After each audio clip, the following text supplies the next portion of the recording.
No me gusta cuando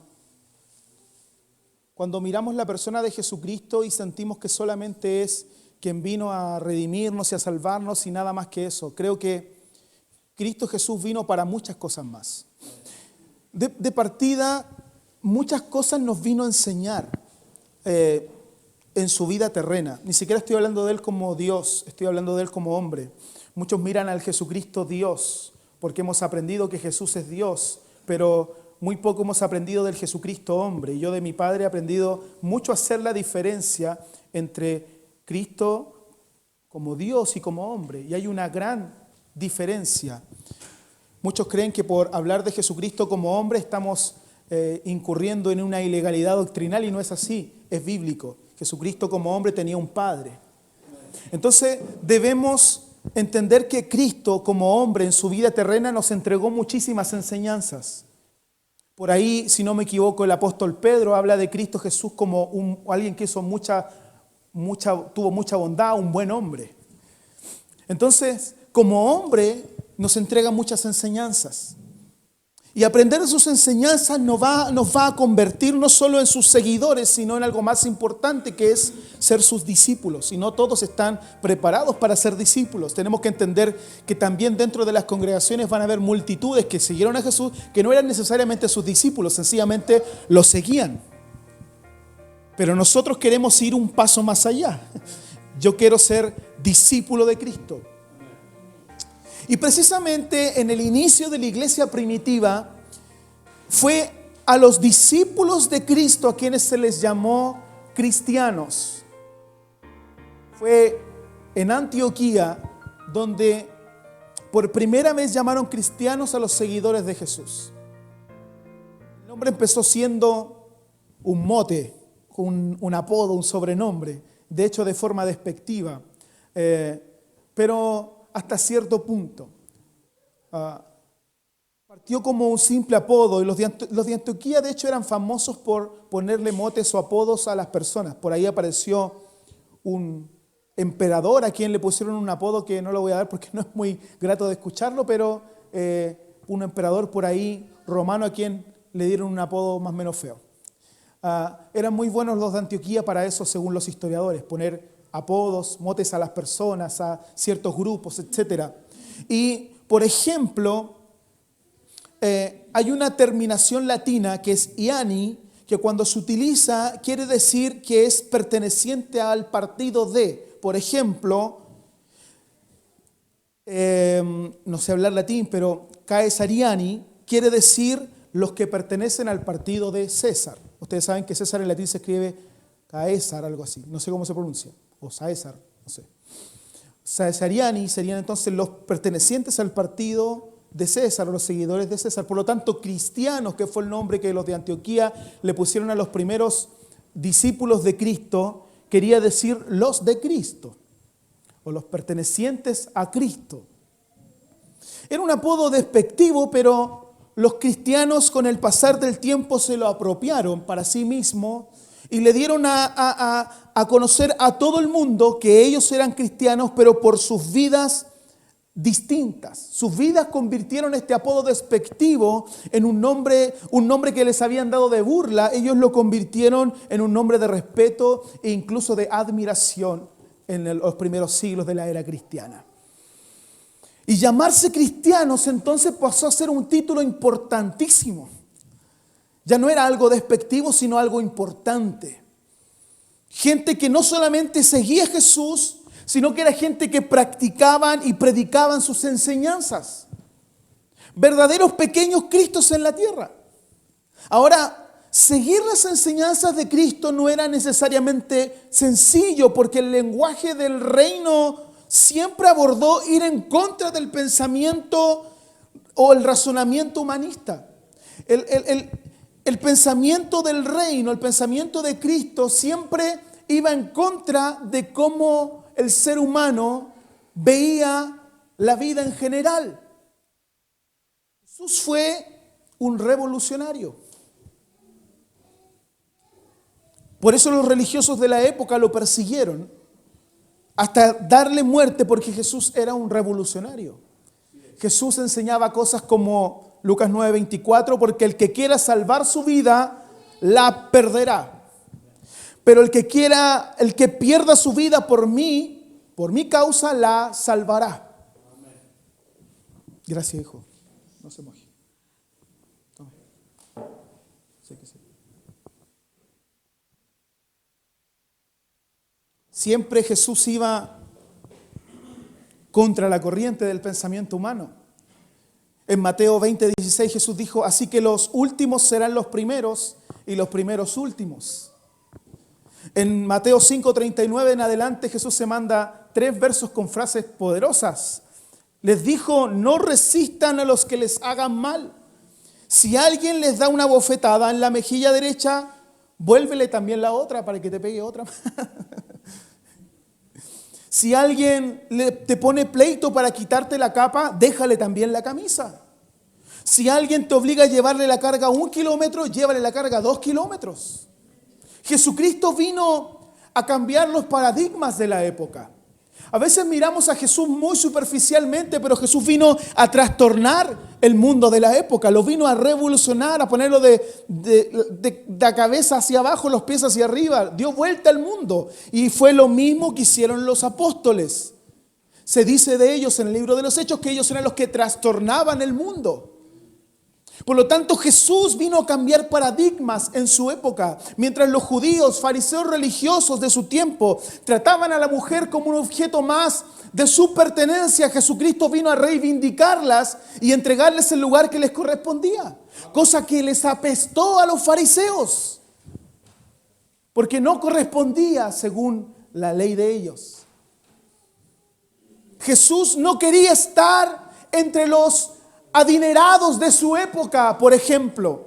Muchos anhelaban codearse con los de buenos recursos, de buenos ingresos. Jesús no le interesaba estar rodeado de los adinerados de la época. Él no quería sentarse al lado del César. Él no buscaba ser reconocido por los emperadores de la época. No buscaba agradar a los poderosos de la época.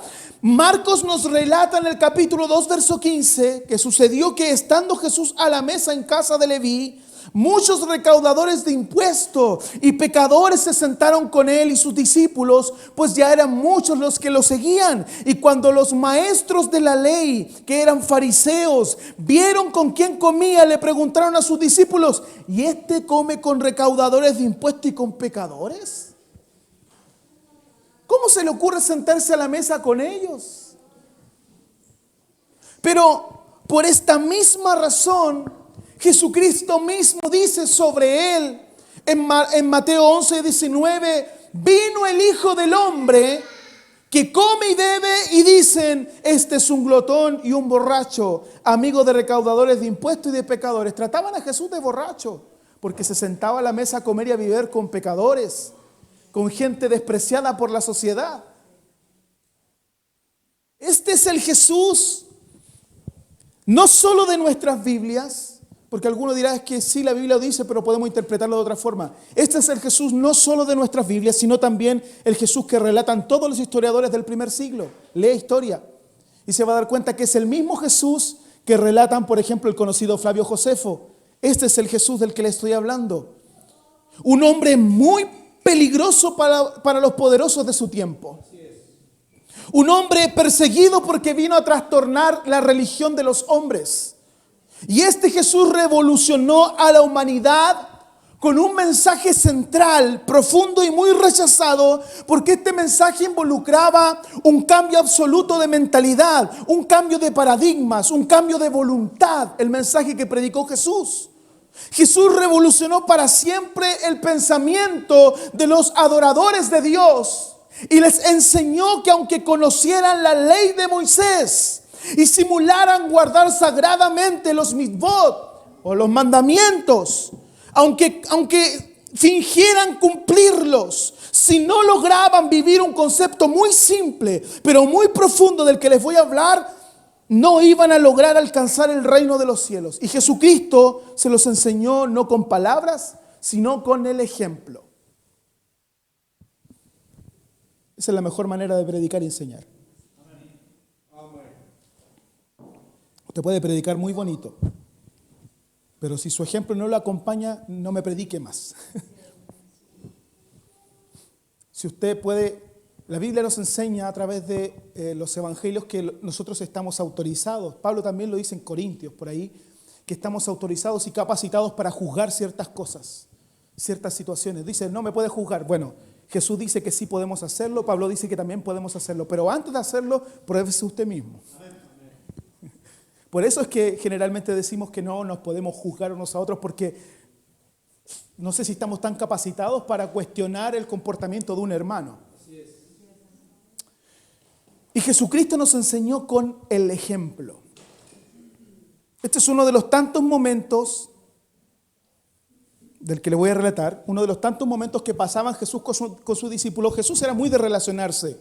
Jesús no era un llanero solitario, un ermitaño que vivía solo. Jesús iba a casa de sus amigos, Jesús compartía con la gente, Jesús iba por las casas comiendo, bebiendo, Jesús estaba con la gente, hacía compañía, Jesús abrazaba, los niños se sentían atraídos por Jesús. Jesús era alguien especial. Y ese Jesús, en uno de esos tantos momentos que pasó con sus discípulos, nos relata una escena un tanto extraña viniendo de discípulos de Cristo. Y tal vez usted no le prestó toda la atención que debía prestarle, pero vamos a volver a leer ciertos versos de nuestro texto base. El verso 20 del capítulo 20 de Mateo inicia así. Entonces, la madre de Jacobo y de Juan, ¿quién? La madre de Jacobo y de Juan, junto con ellos, se acercó a Jesús y arrodillándose le pidió un favor. ¿Qué quieres?, le preguntó Jesús. Ordena que en tu reino, ya me causa violencia un poco esta frase, ordena que en tu reino uno de estos dos hijos míos, que eran discípulos de Cristo, uno de estos dos hijos míos se siente a tu derecha y el otro a tu izquierda. No sabes lo que estás pidiendo, replica Jesús. No le dice ahí, él dice, no saben. ¿Pueden acaso beber el trago amargo de la copa que yo voy a beber? Y responden, sí podemos. Ciertamente beberán de mi copa, les dijo Jesús, pero el sentarse a mi derecha o a mi izquierda no me corresponde concederlo, eso ya lo ha decidido mi Padre. Todavía no les predico, solamente quiero introducirles hacia dónde voy. El maestro William Barclay, que es uno de los doctores en teología que más sigo, dice que, me encantó esta frase, dice que aquí vemos en acción la ambición mundana de los discípulos. Todos tienen ambiciones mundanas. Todos quieren una mejor casa, un mejor carro, mejor ropa, mejores zapatos, mejor bienestar para sus hijos, mejor bienestar para su esposa, mejorar ciertos aspectos de la vida que le van a permitir una vida más cómoda, por así decirlo. La mayor parte de los seres humanos en el mundo tienen ambiciones mundanas. Pero es extraño ver a los discípulos frente a Jesús manifestándole su ambición mundana. Así es que William Barclay dice, aquí vemos en acción la ambición mundana de los discípulos. Así que esto es una gran e impensada verdad porque son los discípulos de Cristo. Dirían algunos, ¿cómo es posible que actúen así los discípulos de Cristo? Pues, ¿no recuerdan ahí uno por ahí? Usted me puede decir fácilmente, los discípulos de Cristo no pueden actuar así, pero ¿no recuerdan por ahí ustedes un caso puntual de un hombre que frente a un centurión romano que vino a agarrar a Jesús, sacó su espada y le cortó la oreja en su impulsividad? Y ese mismo después, unos días más adelante, traicionó a Jesucristo negándolo. Entonces no me diga que los discípulos de Cristo no pueden actuar así como actuaron aquí. Este pasaje de las Escrituras tiene un detalle un tanto extraño que vale la pena que lo aclaremos antes de introducirnos en el mensaje que tengo hoy.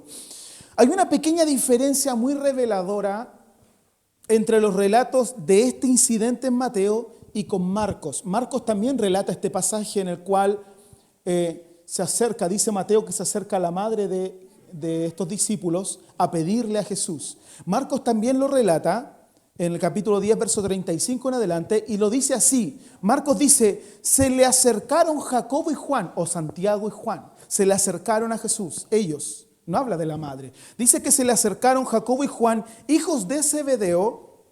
Maestro, le dijeron, queremos que nos concedas lo que te vamos a pedir. ¿Qué quieren que haga por ustedes?, le responde Jesús. Concédenos que en tu glorioso reino uno de nosotros se siente a tu derecha y el otro a la izquierda. Aquí dice claramente en Marcos, en su relato, que son Santiago y Juan. No cabe duda. Son los que vienen a Jesús con esta petición. Y en Mateo dice que es la madre de Santiago y Juan quien viene a Jesús.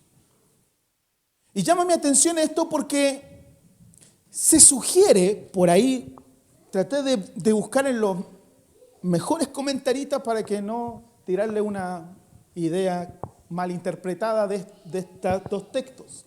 Pero se sugiere por ahí, según la gran mayoría de los estudiosos, que la razón para este cambio entre que Mateo dice que es la madre de Jacobo, Santiago y Juan quien habla con Jesús y no directamente Santiago y Juan, se sugiere que este cambio es porque Mateo escribía 25 años después que Marcos este evangelio, y en eso ya tienen razón. Y para ese entonces, a los discípulos ya apóstoles, estamos hablando del año entre 50 y 70, por ahí pasadito, ya a los apóstoles en ese intertanto se les había colocado a los discípulos una especie de halo o aureola o esa cosita que algunas religiones le dibujan a los ángeles, ¿cierto? Cuando los interpretan. Entonces se dice que a esa altura ya los apóstoles los habían casi deificado algunos y les habían puesto un halo en la cabeza, una aureola, una corona de santidad, hombres intachables. Y Mateo, cuando escribe 20 años y un poco más después de Marcos, Mateo no quería mostrar que Santiago y Juan habían sido culpables de ambiciones mundanas. Por lo tanto, coloca la solicitud de estos discípulos en labios de la madre de ellos más que en la boca de ellos mismos. Pero lo que sí une esto es la petición, porque Jesús no le responde a la madre, sino que le responde a los discípulos también. Puede que hubiera una razón muy natural para esta petición de Santiago y Juan ante Jesús. Es probable que Santiago y Juan fueran parientes cercanos de Jesús, aunque otras religiones lo nieguen, pero hay mucha evidencia bíblica para decir que sí lo eran. Por ejemplo, Mateo, Marcos y Juan nos dan la lista de las mujeres que estaban al pie de la cruz al momento en que Jesús fallece en la cruz. Había una lista de mujeres y tanto Mateo, Marcos y Juan nos entregan una lista de ellas. La lista de Mateo es la siguiente. Él dice que estaba María Magdalena, esto es Mateo 27, estaba María Magdalena, estaba María, la madre de Santiago y de José, y la madre de los hijos de Zebedeo, al pie de la cruz.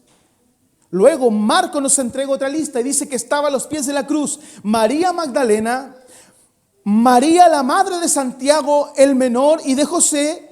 Y luego dice que también estaba Salomé. Y Juan nos entregó otra lista. Juan dice que estaba la madre de Jesús, la hermana de Jesús y María, la mujer de Cleofas, y María Magdalena. Así es que María Magdalena se nos repite en la lista, ¿cierto? María Magdalena se nos repite esta lista. María, la madre de Santiago y de José, debe ser la misma mujer de Cleofas, según esta lista que nos entregan estos evangelistas. Por lo tanto, la tercera mujer que se describe de tres maneras diferentes, Mateo la llama la madre de los hijos de Zebedeo. Marcos la llama Salomé. Y Juan la llama la hermana de la madre de Jesús. Así es que se nos dice que la madre de Santiago y de Juan, los discípulos de quienes estamos hablando en esta historia, la madre de Santiago y de Juan se llamaba Salomé, y también dicen los evangelistas que era la hermana de María, la madre de Jesús. Por lo tanto, eso quiere decir que Santiago y Juan sí eran primos hermanos directos de Jesús. Estos dos discípulos sí lo eran.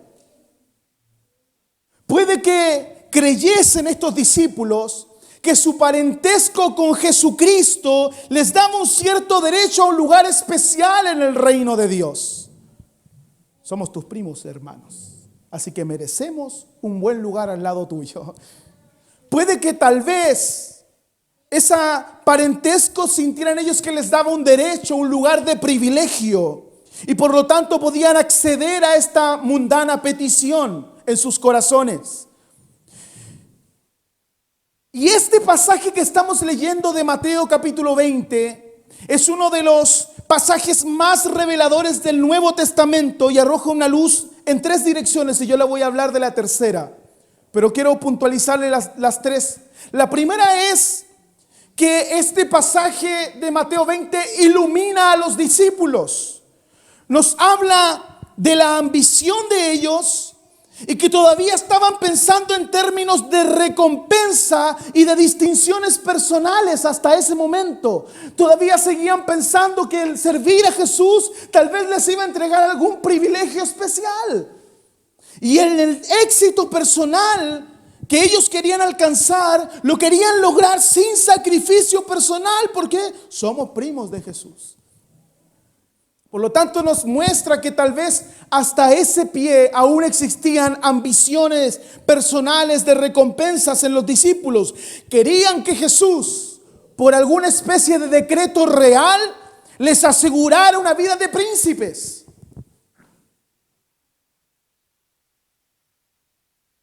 El segundo aspecto que nos entrega este pasaje de Mateo 20 en adelante, es que este pasaje arroja luz sobre la vida cristiana. Jesús dijo que los que quisieran compartir su triunfo deberían compartir su copa. Les dijo, ok, lo que están pidiendo, pero ¿están dispuestos a compartir mi copa? ¿De qué copa nos está hablando?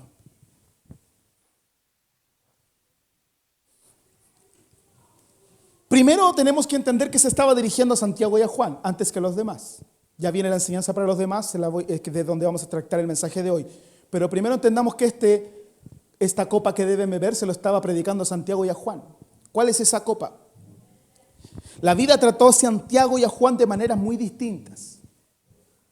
El libro de los Hechos, capítulo 12, nos revela que Santiago fue el primer mártir de este grupo de 12 apóstoles, el primero en morir. Fue un mártir de la iglesia. Para él, la copa para Santiago fue el martirio, morir como un mártir de la iglesia. Por otra parte, la mayor parte de peso de la tradición de los estudiosos dicen que Juan llegó a vivir aproximadamente 100 años y murió de anciano. No como murió Santiago como mártir. Así que para Juan su copa fue la constante disciplina y lucha de la vida cristiana a través de todos sus años de vida. Y no morir como un mártir. Así es que sería erróneo pensar que para el cristiano la copa siempre quiere decir una lucha breve. No siempre para el cristiano la copa que ha de beber, como expresa Jesús, va a ser siempre la misma. El sufrimiento o el momento que tengas que vivir como tu copa de amargura no siempre va a ser la misma. De Jesús fue la traición de algunos de sus discípulos. De Jesús fue tener que ser azotado, maltratado, escupido, beber amargura, sufrimiento y morir en una cruz. Para Santiago su copa fue morir como un mártir. Para Juan llegar hasta aproximadamente los 100 años de vida y morir de anciano. No todos viviremos la misma copa ni enfrentar la misma lucha breve, aguda, amarga, agonizante, tal vez del martirio. Todos experimentamos nuestra copa de manera distinta. Así que esta es una gran enseñanza de vida cristiana. Nunca compares lo que tú estás viviendo con lo que vive tu hermano. Nunca digas, oh, mi sufrimiento, el de mi hermano es mayor. No, lo vives de otra manera. Y tu hermano de otra manera. Tal vez lo que tu hermano está viviendo, que para ti es más grave, él lo logra soportar, y tal vez si tú lo vivieras no podrías soportarlo. Por lo tanto, tú con cosas tal vez más leves te amargas más, y tu hermano, que puede resistir un poco más, se amarga con cosas más potentes. Todas nuestras copas que vivimos son distintas, está diciendo Jesús. Pero la pregunta es, ¿puedes soportar el beber la copa junto conmigo? Dice Jesús. Y el tercer punto de donde extraemos nuestra enseñanza está desde el verso 24 en adelante. Cuando lo oyeron los otros 10, se indignaron contra los dos hermanos. Contra los 10 son los otros discípulos y los dos son Santiago y Juan. Cuando oyeron esto, que le preguntaron a Jesús si podían sentarse con él a la derecha y a la izquierda, se indignaron. ¿Por qué se indignaron? ¿Porque no podían tolerar ese atrevimiento? No. Jesús los conocía y por eso les entrega esta enseñanza ahora.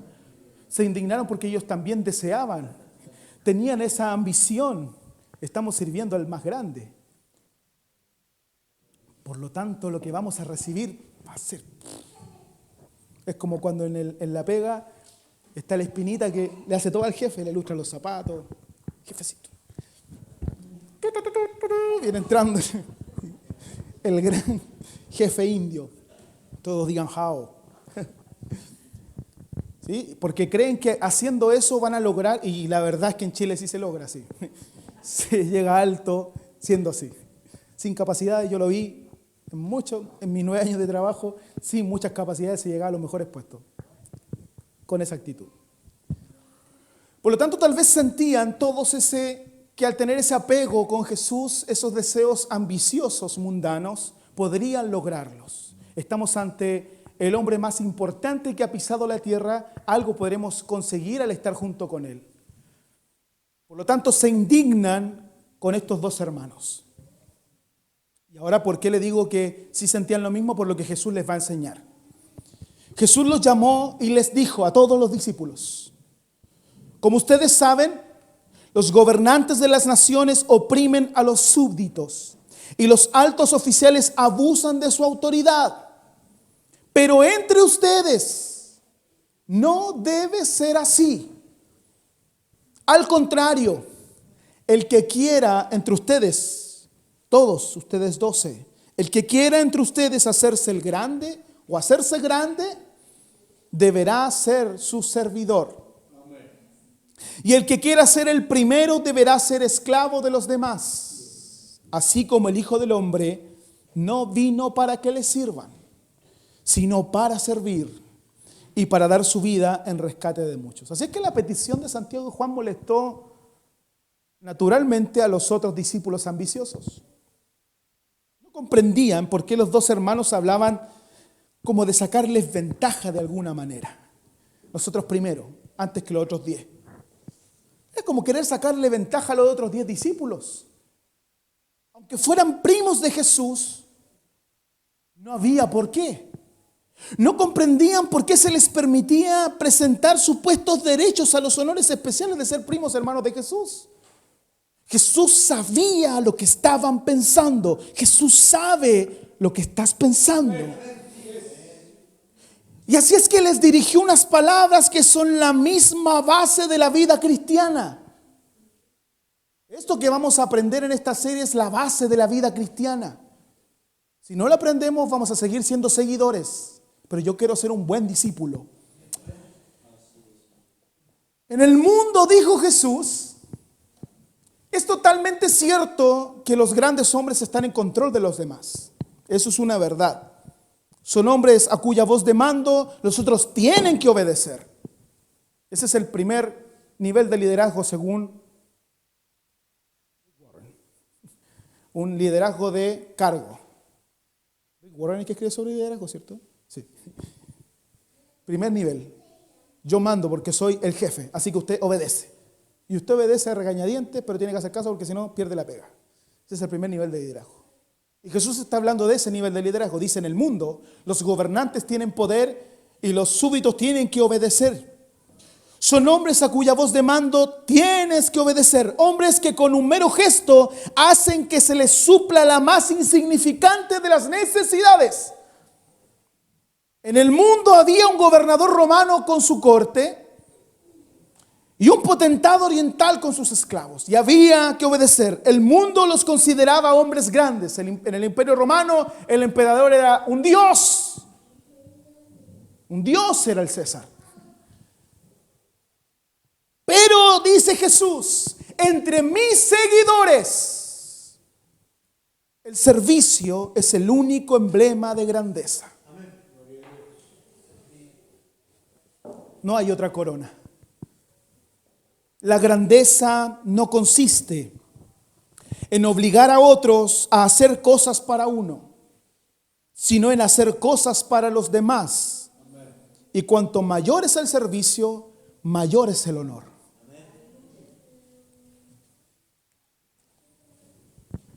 Ahora sí les predico. Perdón por la introducción tan larga. Me van a cortar la prédica. Vamos a empezar a subir las prédicas a YouTube, por si acaso, para que las puedan compartir. Estamos rodeados de un cristianismo de recibir y de bancas llenas de gente sentada. Un cristianismo de día domingo, donde el desinterés por ser cristianos durante la semana desaparece. Un cristianismo donde si estoy en un lugar de mando, entonces vivo feliz y estoy completo. Si me dan un lugar para mandar y dar órdenes, entonces en ese lugar me siento bien, me siento cómodo, como los recepcionistas del líder. Y ojalá que escuchen esta prédica. Son todos iguales. Los que reciben la mercadería en el líder. Me cargan. Lo digo. Me cargan. Porque yo los atendía. O sea, yo les llevaba mercadería y eran dioses. Se endiosaban en un puesto que ganaban 3 veces menos que los que le iban a dejar la mercadería. Pero son así, porque en el mundo le entregas un lugar de privilegio a alguien. Póngale una luma y un gorro a alguien. Un pito en la boca. No sé cómo suena, algo así. Son dioses. Así es el ser humano. Y estamos viviendo un cristianismo donde si estoy en un lugar de mando, entonces vivo feliz y estoy completo. Muchos cristianos anhelan llegar al pastorado. Muchos cristianos anhelan llegar a ser evangelistas. ¿Por qué? Porque es un cargo más alto. No por el servicio que pueden prestar. Yo les he enseñado el libro de Efesios cuando nos habla sobre los 5 ministerios. No nos habla de cargos ni posiciones. Nos habla del regalo, del don de Dios para la iglesia, para el servicio de la iglesia. Dios nos dio, Dios regaló a los hombres apóstoles, profetas, pastores, evangelistas, maestros. Dios los regaló, los dio como un don para la iglesia, para que ministren, para que sirvan. Porque ser ministro no es como el ministro de Hacienda, ser ministro es alguien que sirve. Y estamos llenos de gente que anhela estar en lugares de mando para estar felices y completos. Un cristianismo de lo que otros deben hacer por mí. Un cristianismo de a quienes yo puedo mandar. Un cristianismo de piensen en mí. Un cristianismo de gente deseosa de recibir la atención de los demás. Sencillamente un cristianismo que Jesús nunca enseñó. No sé de quién lo aprendieron, pero Jesús nunca lo enseñó, no está en la Biblia. Jesús enseñó, así como el Hijo del Hombre no vino para que le sirvan, sino para servir. Y este es el mismo cristianismo que aprendió un hombre de Dios, que ha aprendido a amar, que es el apóstol Pablo, llamado por muchos el segundo después de Cristo. Pablo iniciaría así su carta a los romanos y se lo enseñé a muchos de ustedes el miércoles que estamos estudiando la carta a los romanos onlinemente, no sé cómo se dice, de forma online, porque el templo no había estado adecuado para congregarnos, pero lo habíamos estado haciendo de manera online. Pablo inicia así su carta a los romanos en el capítulo 1, verso 1. No le estoy hablando de cualquier hombre, yo les he predicado de Pablo muchas veces, los tengo aburridos de hablarles de Pablo, no les estoy hablando de cualquiera. Y Pablo inicia así su carta. Pablo, siervo de Cristo Jesús. La Jessy se sabe hasta el verso 7 de memoria. Pablo, siervo de Cristo Jesús. Cualquier otro, al escribirle a una iglesia que no lo conocía porque los romanos no conocían a Pablo, nunca había ido cuando les escribió esta carta, nunca había visitado Roma, la escribió desde Corinto. Cuando ya esta carta se envía cuando ya él estaba saliendo para Éfeso, pero él nunca había ido a Roma y les escribe, no lo conocían. Cualquier otro que le escriba a una iglesia a quien no le conocía habría presentado sus credenciales de cargo, lo importante que es, lo reconocido que es, su trayectoria ministerial, sus años en el Evangelio. Un Pablo moderno habría escrito: Pablo, apóstol, pastor, con doctorado en teología en Harvard, 20 años en el ministerio, 10 años de pastorado, cotizado y de renombre en distintas congregaciones y bla, bla, bla, bla, bla, bla, bla, bla, bla, bla, bla. Si voy a escribirles a desconocidos, pues quien conozcan quién soy. Y Pablo pensó lo mismo. Si voy a escribirle a desconocidos, que sepan quién soy. Y él dice: soy Pablo, siervo de Cristo Jesús. No quiero que sepan nada antes de eso. Solo siervo de Cristo. Soy un doulos de Dios, que se los enseñó. Esta palabra griega doulos, que es el original para la palabra siervo en griego, y tenía un significado muy profundo que lo enseñé el miércoles. Para Pablo, el sentido de Jesús, la forma que él más amaba llamar a Jesús era Señor, Kyrios, Señor. Y esa palabra Kyrios en el original designa a alguien que está en una posición indiscutible de una persona o cosa. Está en una posición que no reviste discusión sobre una persona o sobre otra cosa. Eso era el Kyrios en el original griego. Quiere decir que era el dueño o el propietario absoluto, no había otro. Era el dueño absoluto. Es como tener los documentos de terreno de tu casa, los papeles, la escritura de tu casa, al pie de la letra, bien registrado, no hay otro dueño, nadie puede decir ese terreno antes era mío, no, porque la escritura la tengo yo. Tú eres el Kyrios de esa casa, el Señor, el dueño y el amo absoluto. Y Pablo, si había una palabra que amaba para referirse a Dios, a Jesucristo, era: tú eres mi Kyrios, mi Señor. Y lo contrario de Kyrios es doulos, el siervo o esclavo. Pablo se consideraba a sí mismo esclavo de Jesucristo. Me sacó de la esclavitud del mundo para hacerme esclavo de Él, decía Pablo. Y alguno diría: entonces no soy libre. Eres más libre que nunca. Consideraba a Jesús su dueño y Señor absoluto.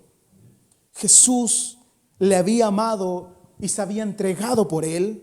Y por consiguiente Pablo estaba seguro de que ya no se pertenecía a sí mismo, sino exclusivamente a Jesús. Ya no vivo yo, dice Pablo. Cristo vive en mí. Ya no me pertenezco. Me he rendido ante la soberanía de alguien maravilloso. Y ese es el verdadero sentido de siervo. Esto es solamente el inicio de la serie que vamos a tener. Quiero entregarle el verdadero sentido de ser un siervo de Dios, sobre todo siervo de Jesucristo. Él es nuestro verdadero amo y Señor. Y el siervo hace lo que su Señor le ordena. Por ahí en Mateo 7 él dice: ¿por qué me dicen Señor, Señor, y no hacen lo que les ordeno? Y en Mateo 7:21 les dice: no todo el que me dice Señor, Señor entrará en el reino de los cielos, sino el que hace la voluntad de mi Padre que está en los cielos. ¿Por qué me llamas Señor y no haces lo que te mando? Y estamos de acuerdo que Él es el Señor de señores, y lo cantamos y lo oramos y se lo decimos. Pero ¿por qué me llamas Señor y no haces lo que un siervo hace cuando su Señor lo manda? Muchos no hemos entendido este maravilloso aspecto de la vida cristiana. Por eso cuando hay que dedicar nuestros tiempos a la casa del Señor, siempre hay cosas más urgentes. Cuando hay que hacer algo por la obra de Dios, siempre surgen imprevistos.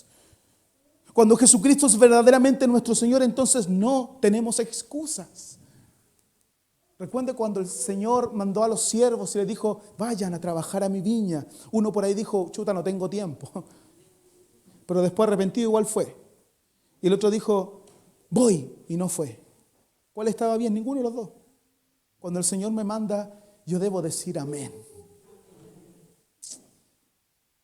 Cuando no estamos ocupados en el reino de Dios, haz si me ayudas por favor. Cuando no estamos ocupados en su reino, siempre vamos a cuestionar todo. Siempre.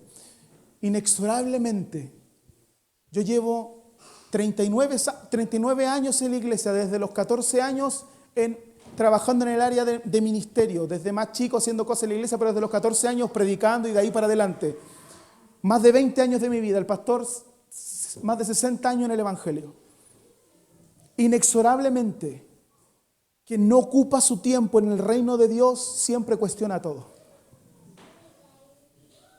Cuando usted no está ocupando su tiempo en el reino de Dios, siempre tiene algo para criticar, para cuestionar.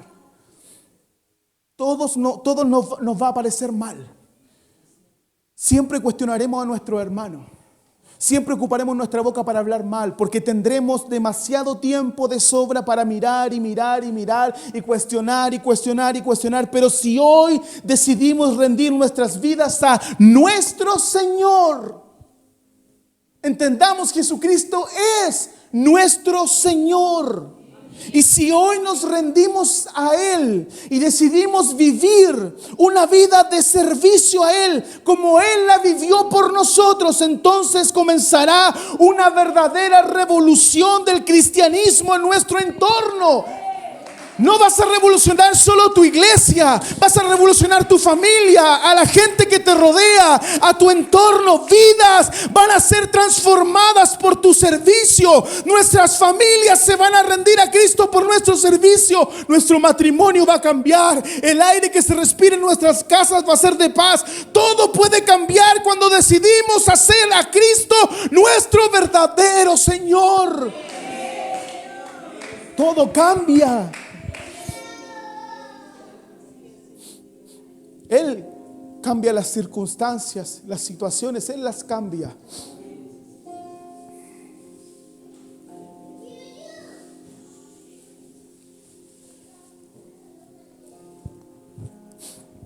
Mi suegro diría, porque estoy muy contento yo personalmente con todo lo que han crecido muchos de ustedes en el trabajo en la obra del Señor. Siempre hay grupos que están al 100 dispuestos siempre para lo que se necesite. Pero mi suegro diría, lo están haciendo bien, pero lo podemos hacer mejor. Lo podemos hacer mejor. No siempre lo hacemos perfecto. Lo podemos hacer mejor. Porque hay mucho por hacer. Hay mucha gente por rescatar. Hay muchos familiares tuyos por rescatar. Siempre me he preguntado, no sé por qué siempre me he preguntado por qué, si para mi trabajo yo era el primero, tenía que estar con trueno, con relámpago, con lluvia, con granizo, con nieve, con terremoto, con aluvión, con ciclón, con lo que hubiera. Siempre había que estar porque si no, día descontado. ¿Por qué cuando mi Señor me mandaba, me ponía remolón? Y le estoy hablando de mí, no le estoy hablando a ustedes. Me ponía remolón. No, aquí está lloviendo. Suspendamos. ¿Por qué? Cuando Él me manda, no lo escucho, me hago el sordo. Digo, heme aquí, envíalo a Él. Si Él es mi verdadero Señor, Él me ha dado todo. Y no necesita darme nada para yo rendirme a Él. El día que entiende ese sentido de esclavo de Cristo, como lo decía Pablo, que no me importa quién soy, porque Pablo era tremendo. No hay en la Biblia otro apóstol para mí mejor que Pablo. Para usted puede haber otros, para mí mejor que Pablo no había otro. Pablo era increíble. Pablo revolucionó el mundo gentil y a los judíos que se volvieron locos con su presencia. Porque mientras ellos predicaban judaísmo, Él venía y les predicaba la salvación por fe, por gracia, por medio de la fe. Los judíos se volvían locos, nos está quitando el negocio, decían los judíos. Hay un loco aquí que nos está quitando el negocio. No está funcionando la religión, vamos a acusarlo al imperio. Porque estaban de la mano. Vamos a acusarlo. Y perseguían a Pablo. Lo querían matar, no lo querían. Donde iba a predicar el evangelio aparecían unos por ahí entre medio trastornando lo que él predicaba. Pablo era tremendo. Pablo, donde el Espíritu le enviaba, él iba. Pablo, donde Dios le decía, ve para allá, Pablo iba y no cuestionaba. Pablo invadió Asia, Pablo invadió Europa, Pablo invadió el mundo de la época con el evangelio. Él solo y unos cuantos más. Unos 2 o 3 compañeros locos más que tenía por ahí, revolucionó con el cristianismo. Pero revolucionó sirviendo. No revolucionó dando órdenes. No revolucionó diciendo hagan lo que yo les digo. Revolucionó con el ejemplo, sirviendo. Pablo, si estuviera aquí, pescaría la escoba. Pablo, si estuviera aquí, habría venido a ayudar a Julio a secar el templo. Pablo, si estuviera aquí, ya tendría cambiadas las canaletas, todo pintado. Pablo, si estuviera aquí, nos daría una tremenda enseñanza de cómo es un esclavo de Jesucristo. Insisto, estoy muy agradecido por todo lo que hemos logrado, pero podemos hacerlo mejor y podemos motivar a otros y podemos revolucionar la iglesia con este mensaje que es central en el evangelio. Cristo no vino a ser servido, vino a servir y a entregar su vida por muchos. ¿Alguien quiere ser parte de esa revolución? Habrá unos 2 o 3 que quieren ser parte de esa revolución.